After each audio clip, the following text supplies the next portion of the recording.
భారత్ బంగ్లాదేశ్ సరిహద్దుల్లో జరుగుతున్న చొరబాట్లు, స్మగ్లింగ్, నేర కార్యకలాపాలకు అడ్డుకట్ట వేయడానికి బోర్డర్ సెక్యూరిటీ ఫోర్స్ ఒక వినూత్నమైన వ్యూహాన్ని పరిశీలిస్తోంది. కంచె వేయడానికి వీల్లేని నదీ ప్రాంతాల్లో పాములు, మొసళ్లు వంటి ప్రమాదకర జంతువులను వదిలితే ఎలా ఉంటుంది అనే కోణంలో ఆలోచిస్తోంది. బంగ్లాదేశ్ సరిహద్దుల్లో కొన్ని చోట్ల నదులు, చిత్తడి నేలలు ఉండడం వల్ల అక్కడ ఇనుప కంచె వేయడం సాధ్యం కావడం లేదు. ఇలాంటి చోట్ల నుంచే స్మగ్లర్లు, చొరబాటుదారులు దేశంలోకి వచ్చేస్తున్నారు. వీరిని భయపెట్టి అడ్డుకోవడానికి పాములు, మొసళ్లు వాడాలని కేంద్ర హోంశాఖ సూచించినట్లుగా తెలుస్తోంది. దీనిపై సాధ్యాసాధ్యాలను పరిశీలించాలని బీఎస్ఎఫ్ తన క్షేత్రస్థాయి అధికారులను ఆదేశించింది. ఈ ప్రతిపాదన కేంద్ర హోంమంత్రి అమిత్ షా ఆదేశాలకు అనుగుణంగా ఉన్నట్లుగా కూడా తెలుస్తోంది. ఫిబ్రవరి 9న ఢిల్లీలో జరిగిన ఉన్నత స్థాయి సమీక్ష సమావేశం అనంతరం ఈ నిర్ణయం వెలువడింది.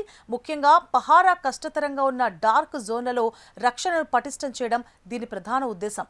ఈ ఆలోచన వినడానికి కొత్తగా ఉన్నా అమలు చేయడంలో కొన్ని పెద్ద చిక్కులున్నాయి.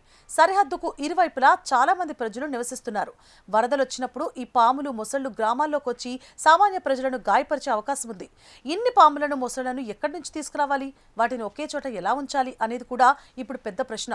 జంతువులు మనం చెప్పినట్లు వినవు కాబట్టి అవి సరిహద్దు దాటి అటువైపు వెళితే పరిస్థితి ఏంటి అనే సందేహాలు కూడా ఉన్నాయి. భారత్ బంగ్లాదేశ్ మధ్య మొత్తం 4096 కిలోమీటర్ల సరిహద్దు ఉంది. ఇందులో దాదాపు 371 కిలోమీటర్ల మేర ఇంకా కంచె వేయాల్సి ఉంది. ఈ ఖాళీ ఉన్న చోట్ల ప్రస్తుతం టెక్నాలజీని వాడుతున్నారు. మరోవైపు మొబైల్ సిగ్నల్స్ లేని డార్క్ జోన్ ప్రాంతాలను గుర్తించి అక్కడ నెట్వర్క్ పెంచే పనులు కూడా జరుగుతున్నాయి. ఈ జంతువుల వాడకం అనేది కేవలం ఒక ఆలోచన మాత్రమే. ఇది ఇంకా అమల్లోకి రాలేదు.